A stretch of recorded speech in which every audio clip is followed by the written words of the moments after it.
Zany hoe reto moa zany hoe zany délégation saoudienne zany avy amin'ny centre de secours humanitaire saoudienne reo zany izy nahazo directive avy amin'ny roi Salman sy avy amin'ny prince héritier Mohammed Ben Salman. Le programme zany izy fanapina ho an'i Madagasikara dia tonga eto reo hanao fanolorana protocole d'ouverture et délivrance d'aide alimentaire ho an'i Madagasikara am'le trabona. في جميع قطاعات العمل ity fanampiana ity zany izy voalohany reo nanao anio le fanarana moa zany izy amin'io contrat ny fanarana zany 20 000 carton aide alimentaire ho an'i Madagasikara. Dia izay zavatra zay izy fiaraha-miasan'ny ambassade Madagasikara ao a Riyad, Arabie Saoudite, dia ny ambassade zareo ao Dar es Salaam ao Tanzanie zay accrédité eto Madagasikara, dia ny BNGRC zay solon-tenam-panjakana malagasy ihany koa. Dia zareo zany izy eo amin'ny efa bolana eo zany ny eritreretin'zareo anaovana an'le fanampiana aloha zany ao anatin'le 20 000 carton.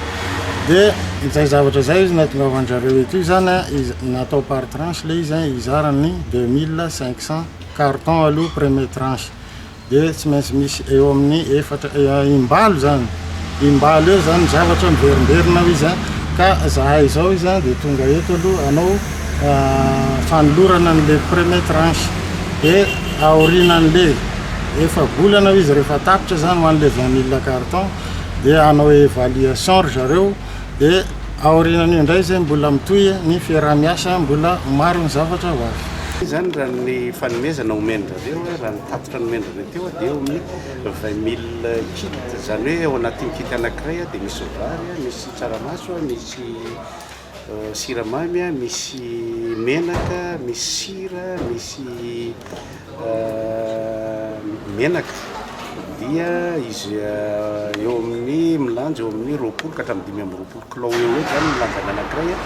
Dia izy ireo zany dia rapitso dia rapitso dia efa manomboka ny fizarana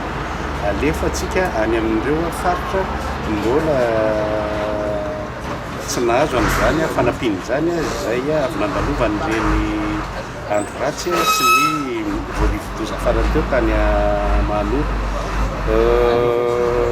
Tao aorianan'izay koa zany dia nandalo teo ny ofimata zay namia ny vary 9 taonina iny izay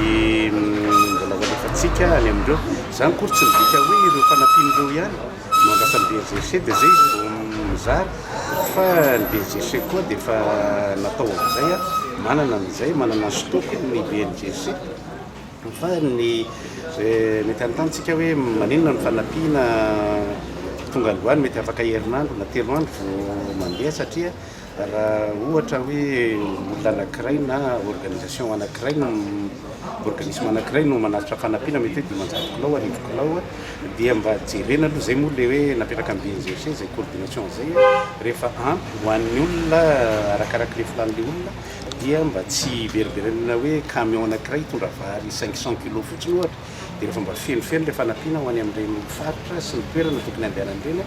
dia izay ny ilana le coordination ny BNGRC dia amin'izay izy mimainga fa tsy sanatria koa hoe tazomina ela be ato ireny fanampiana ireny. Raha mikasika ny Mahanoro manokana dia efa tonga ny toerana rehefa voazary izany fanampiana zany efa niainga tamin'ny Alahady efa Antananarivo Alahady atoandro ny fanampiana ho any efa nitoerana any koa ny miaramila vao amin'ny ministère de défense raha maromarona kokoa zany ny CPC efa nitoerana manao ny asa famonjena an'ireny ampiray-tanindrazana tratran'izay nandalovan'izay dépression tropicale Francisco. Inona tena